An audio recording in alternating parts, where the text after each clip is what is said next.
O Tribunal Federal decidiu por unanimidade tornar o deputado federal Eduardo Bolsonaro réu pelo crime de coação no curso do processo.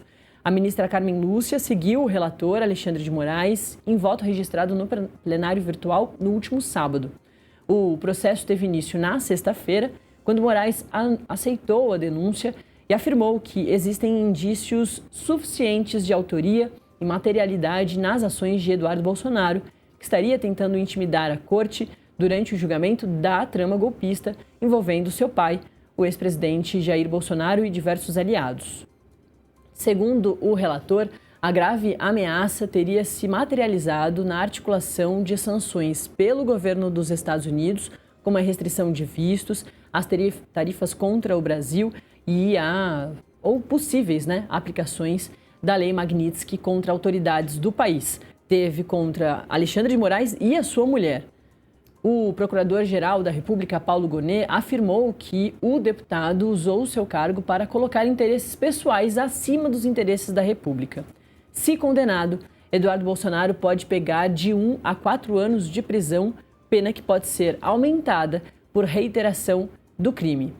Esse processo também faz parte do contexto que levou à prisão de Jair Bolsonaro, mantido em regime domiciliar após a condenação a 27 anos e 3 meses de prisão em regime fechado pela trama golpista.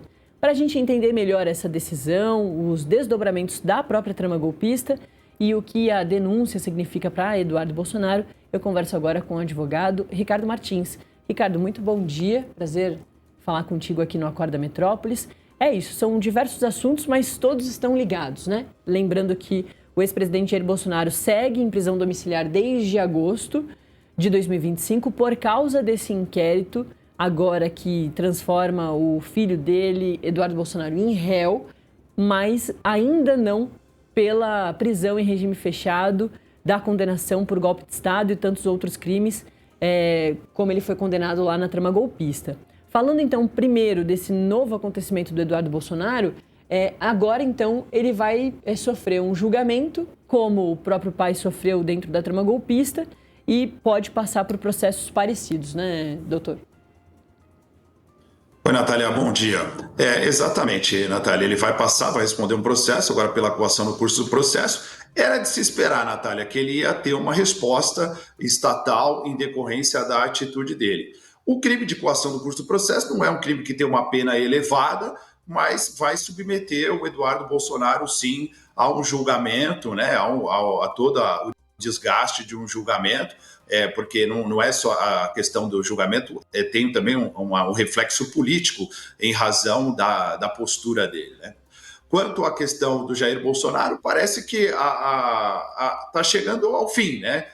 Já estamos na reta final. Ele opôs o embargo de declaração, esses embargos foram rejeitados.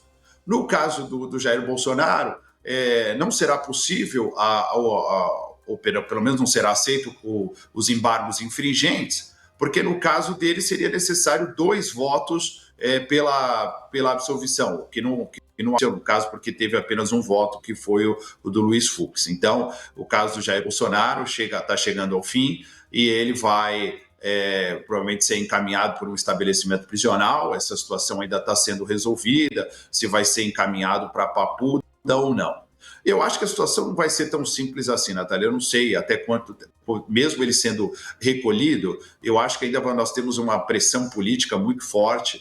Eu não sei se ele, por questões de saúde, ele não acaba sendo colocado numa prisão domiciliar posteriormente. Essa é a minha visão como advogado. Deixar uma autoridade presa também requer um cuidado, porque ele não pode ser colocado num presídio comum, junto com os outros presos. Não tem como, né? A gente que trabalha com a área criminal sabe que isso não é possível. Não tem como colocar um presidente da República dentro de um presídio comum no convívio com os outros presos. Não aconteceu com nenhum outro, né, doutor? Isso não aconteceu com nenhum outro ex-presidente ou presidente, enfim, a gente já tem... O ex-presidente Jair Bolsonaro é o 4º, né? Temos atualmente Fernando Collor de Mello, também tivemos o presidente Lula, né? Antes de voltar à presidência, ele passou 500 dias dentro de uma sala, né, especial na Polícia Federal lá em Curitiba, onde teve todo o curso do processo, e também Michel Temer, que teve ali uma situação um pouco parecida, mas nenhum ficou em um presídio comum, né?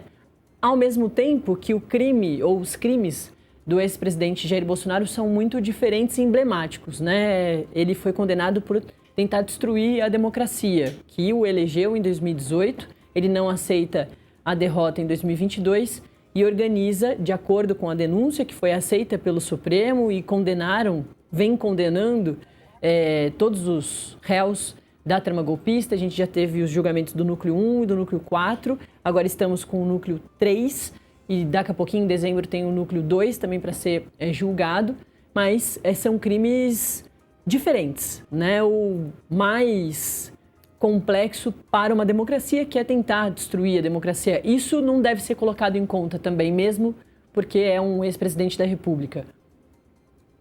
Sim, tudo será levado em conta.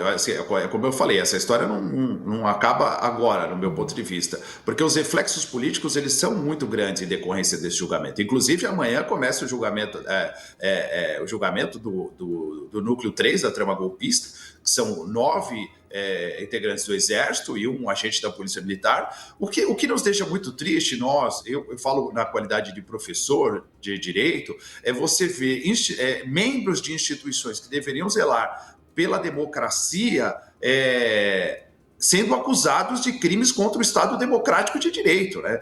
Tenentes-coronéis, generais, agentes da Polícia Federal, você vê lá no Núcleo 1, delegados da Polícia Federal, pessoas que, na verdade, deveriam estar zelando pela democracia e, na verdade, estão sendo acusados de crime contra o Estado Democrático de Direito. E o julgamento da trama golpista do Núcleo 3, que começa amanhã, me parece, acompanhando o próprio posicionamento da primeira turma, que não vai ser diferente do que aconteceu com o núcleo duro. Né? E parece certa, dificilmente eles escapam de uma condenação também. Doutor,